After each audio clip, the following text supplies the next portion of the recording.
الذين سبقت لهم منا الحسنى أولئك عنها مبعدون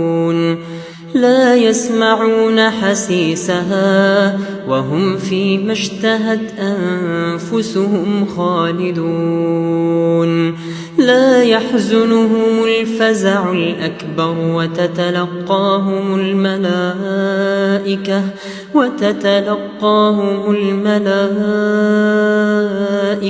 هذا يومكم الذي كنتم توعدون يوم نطوي السماء كطي السجل للكتب كما بدأنا أول خلق نعيده وعدا علينا